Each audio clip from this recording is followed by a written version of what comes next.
নমস্কাৰ আপোনালোক সকলোকে স্বাগতম জনাইছোঁ মোৰ এটি অন্য ভিডিঅ'লৈ। আজিৰ ভিডিঅ'টিত মই আপোনালোকৰ বাবে লৈ আহিছোঁ এটি খুবেই ভাল খবৰ। ইতিমধ্যে আমাৰ মাননীয় মুখ্যমন্ত্ৰী ডাঙৰীয়াই ঘোষণা কৰিছে যে এইবাৰ কোন কোন বিভাগত চাকৰি মুকলি হ'ব, লগতে আমাৰ এডিআৰই গ্ৰেড 3 আৰু গ্ৰেড 4ত ভেকেঞ্চি মুকলি হ'ব নহয় তাৰ বিষয়ে আমাৰ মাননীয় মুখ্যমন্ত্ৰী ডাঙৰীয়াই ইতিমধ্যে সংবাদ মাধ্যমত ঘোষণা কৰিছে।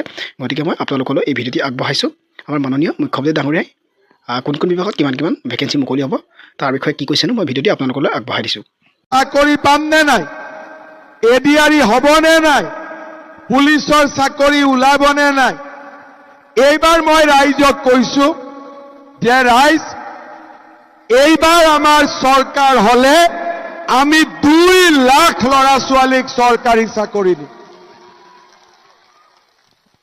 এই 2 লাখ ল'ৰা ছোৱালীৰ 25,000 পুলিচত চাকৰি পাব, 75,000 শিক্ষক শিক্ষয়িত্ৰী চাকৰি হ'ব, 1 lakh grade 3 grade 4 nurse junior engineer doctor 1 lakh চাকৰি হ'ব।